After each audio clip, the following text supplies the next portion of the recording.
Here is a continuation of red blood cells. So in last video, we had some knowledge about RBC's introduction, morphology, properties and its function. So in this video, let us get into variations. That is variations in RBC number, variation in size of RBC, in shape and in structure. So get some general notes that normal range of RBC is between 4.5 to 5.5 million per cubic millimeter and shape is disc and biconcave. So let's get into today's topic, variations in number of RBC. It can be of two types like physiological and pathological. In physiological, the variation is not so dangerous, it is normal and it cannot lead to any medical condition and it is not a major problem.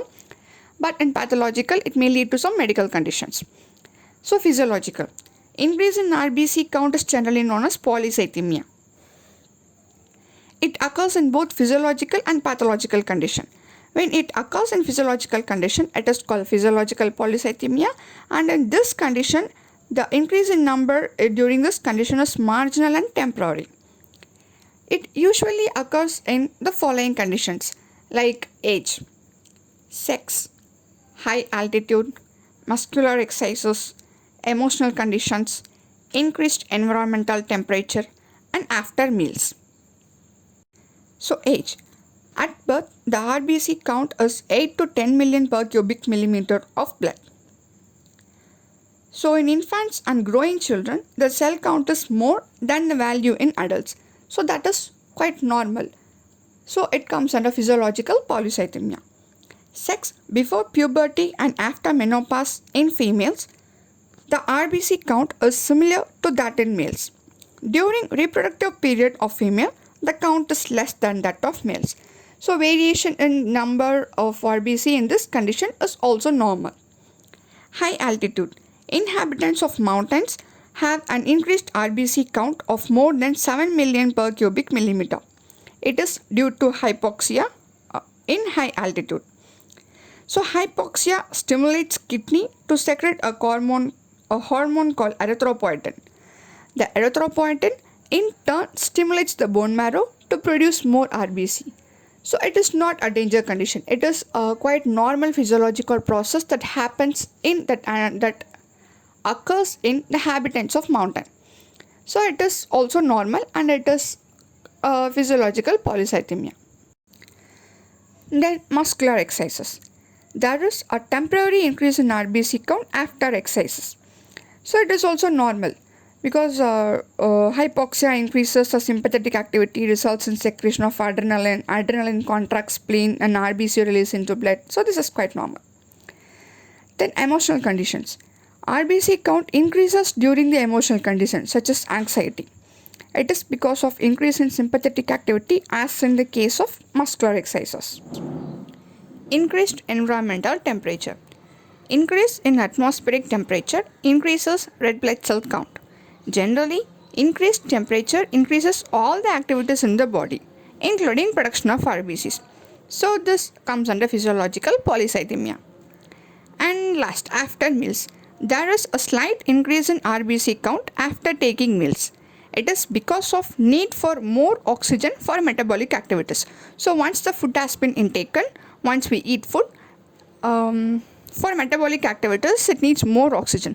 So as a result of this, there will be slight increase in RBC count. So at this time, RBC count increase is not a problem. It is a normal quiet process.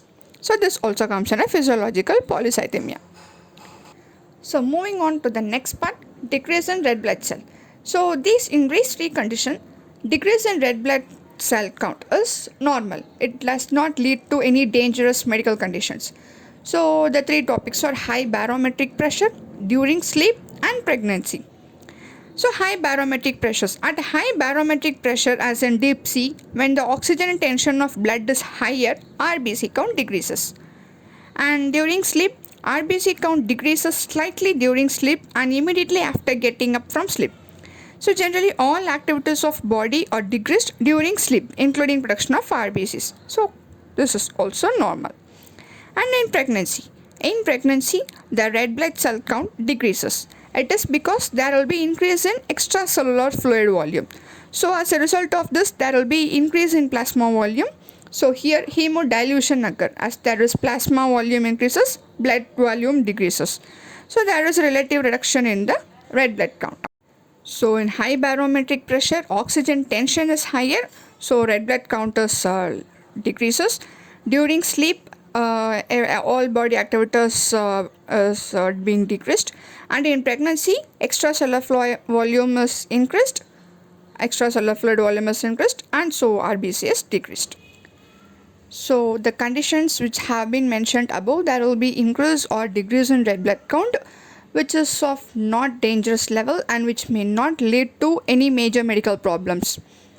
But in the following conditions, the increase in RBC or decrease in RBC may lead to some medical problems. So yes, increase in red blood count which may lead to some danger medical condition, then it is termed as pathological polycythemia. Pathological polycythemia is the abnormal increase in the red blood count. Red cell count increases above 7 million per cubic millimeter of the blood. Polycythemia is of two types, the primary polycythemia and secondary polycythemia. So the primary polycythemia is also known as polycythemia vera. It is a disease characterized by persistent increase in red blood count above 14 million per cubic millimeter of blood.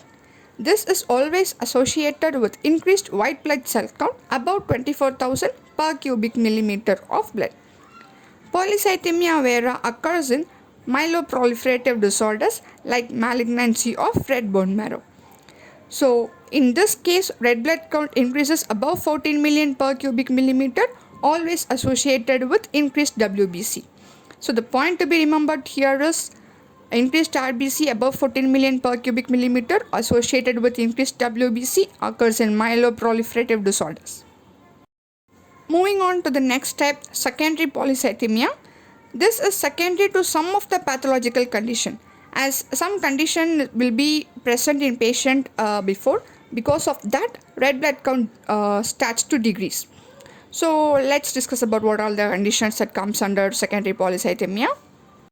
They are respiratory disorders like emphysema, congenital heart disease, Ayer's disease, chronic carbon monoxide poisoning, poisoning by chemicals like phosphorus and arsenic, and repeated mild hemorrhage. Ayer's disease is a condition associated with hypertrophy of right ventricle and obstruction of blood flow to lungs. So all these conditions lead to hypoxia, which stimulates the release of erythropoietin.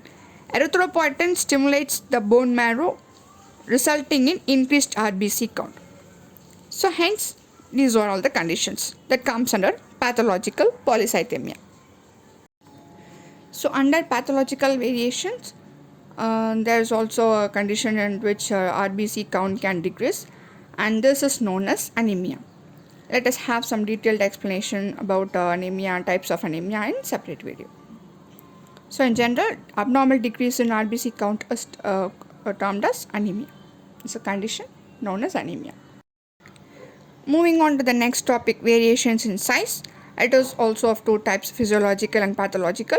Under physiological conditions, the size of RBC is in venous blood is slightly larger than those in atrial blood.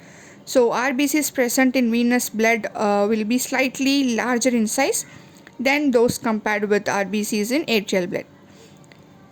In pathological conditions, the variations in size of RBCs are of three types: microcytes, macrocytes, and isocytes. Microcytes, as the name indicates, micro, so the cells will be smaller than that of normal size. Macrocytes, the cell size will be larger than that of normal, and isocytes, the cells will be with different sizes. So the conditions in which the cells will be smaller than the normal sizes, iron deficiency anemia, prolonged forced breathing, increased osmotic pressure in blood.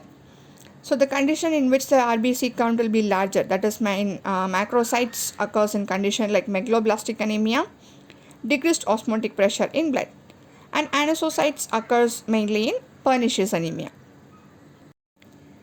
Then variations in shape of red blood cells. So there may be of five types like crenation, spherocytosis, elliptocytosis, sickle cell, poikilocytosis. In coronation, there will be shrinkage. It occurs in hypertonic conditions. Spherocytosis, globular form in hypotonic conditions. Elliptocytosis, elliptical shape in certain types of anemia. Sickle cell, crescentic shape in sickle cell anemia. Poikilocytosis, unusual shape like flask shape or hammer shape or any other unusual shape due to deformed cell membrane. At last, variations in structure of red blood cells. It is of three types like punctate basophilism, ring-end red blood cell, and Howell-Jolly bodies. Punctate basophilism, it is a striated appearance of red blood cells by the presence of dots of basophilic materials. It is called punctate basophilism. It occurs in conditions like lead poisoning. So, due to presence of dots of porphyrin, that is basophilic materials, there occurs striated appearances in red blood cells. So, it is known as punctate basophilism and it occurs in lead poisoning condition. So, the next is a ring in red blood cells. Ring or twisted strands of basophilic material appear in the periphery of the RBCs. This is also called the goblet ring. This appears in RBCs in certain types of anemia. So at last, Howell-Jolly bodies. In certain types of anemia, some nuclear fragments are present in the ectoplasm of RBCs. So we know already that RBC is a non-nucleated cell, but in some condition, that is in certain types of anemia, some nuclear fragments are present in the ectoplasm of red blood cells. These nuclear fragments are called as Howell-Jolly bodies. So in punctate basophilism, striated appearance of RBCs occur in ring in red blood cell. In that condition, ring or twisted in the periphery of the RBC occur, and in Howell-Jolly bodies, some nuclear fragments occurs in the ectoplasm of red blood cells. So these are all the variations of red blood cells.